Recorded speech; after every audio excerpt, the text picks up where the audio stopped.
Hey guys, welcome back. Today I am making 3 recipes that are perfect if you're a beginner with the Instant Pot.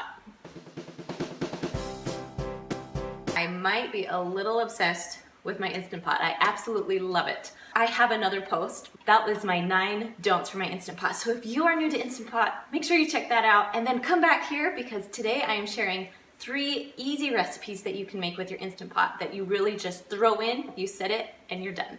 So if you want to see more Instant Pot recipes or Instant Pot videos, I would love for you to comment below, let me know, or give me a big thumbs up. The way I do my food videos are a little bit different. You're going to see my hands working, and I'm going to explain it step by step. That way you'll be able to see every step, every process, so you don't miss a thing.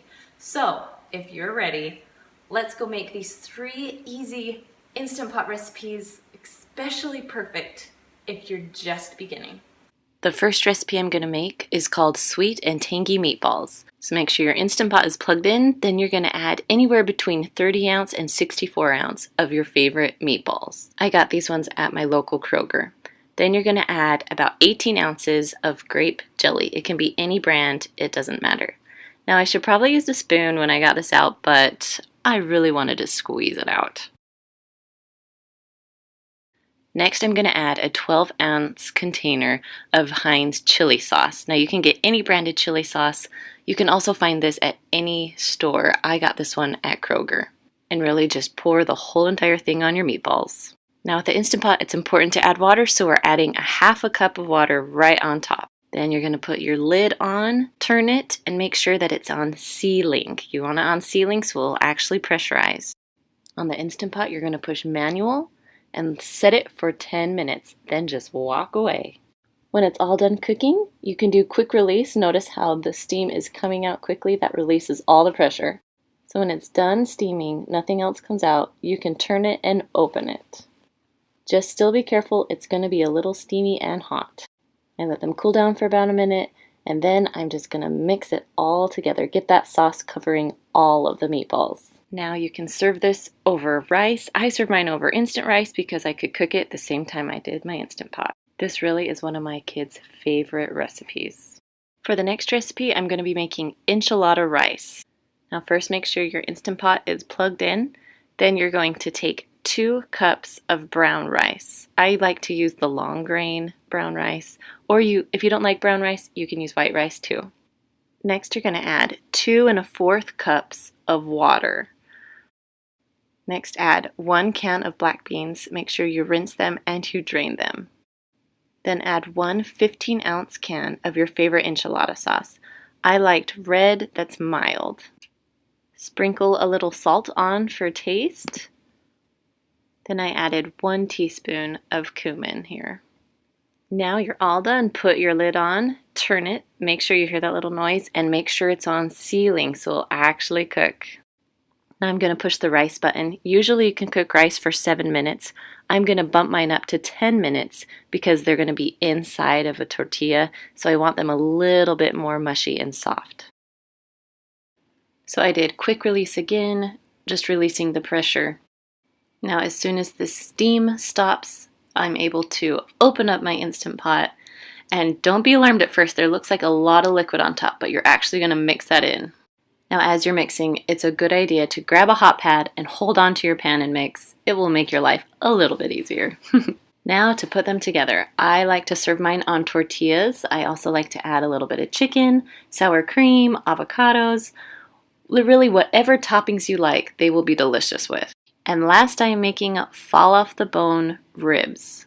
Now don't be intimidated by these, they really are so easy. So first I'm going to add a lot of salt on top of my ribs and then a little bit of pepper. Next you're going to grab some apple juice and pour about 1 cup to 1.5 cups into your pot. Now this is your liquid so you'll be able to get the pressure. Now my Instant Pot is a 6-quart and the ribs I'm using are beef ribs, so they're actually a lot bigger. But if you're using pork ribs, you can put them in your Instant Pot just like this in any size of Instant Pot. But because my ribs are so big, they don't fit that way, so I'm going to show you how I put them in. So first you're just going to cut them right down the middle. Try not to cut the bone and try and make the meat as even on both sides if you can. As soon as you're done cutting them, you're going to put them inside the Instant Pot, one on top of the other. Then put on your lid, make sure you seal it tight, and always make sure it's on sealing so it will work. Then you're going to press your meat stew button and go all the way down to 25. Now I let this recipe do a slow release, meaning I let it release on its own. So now I'm just going to check, yep, there's no pressure, so I'm going to open it up. And the smell of these things are amazing. So I'm going to take some tongs, pull them out, and put them on a lined cookie sheet. I lined it with foil, so my cleanup is going to be a breeze. Before your Instant Pot is done cooking, go ahead and preheat your oven to broil. So it'll be about 550 degrees or broil. Now before we broil these, we're going to spread some barbecue sauce on them so they'll be caramelized, I guess, in barbecue sauce. So I just did a few squirts of barbecue sauce. You can use any kind of barbecue sauce you like, and then I just spread it around so it will be pretty even on each rib. Then when you're done, stick them in the broiler for about 2 to 4 minutes. You need to watch it so it doesn't burn your ribs.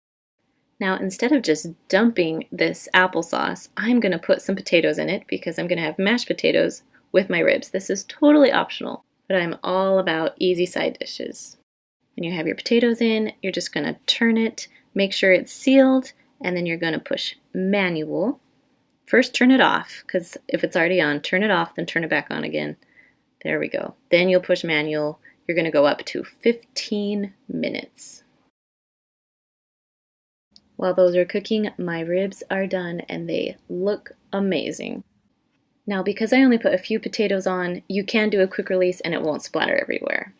So there you go. So I just took them out, I mashed them up with my potato masher, and there you go. You have ribs and a perfect side of mashed potatoes. Well, I hope these Instant Pot recipes are helpful for those who are just beginning or those who just need some new recipes. Please don't forget to subscribe to our channel and give me a big thumbs up or comment if you loved my Instant Pot things. Alright guys, we'll see you later.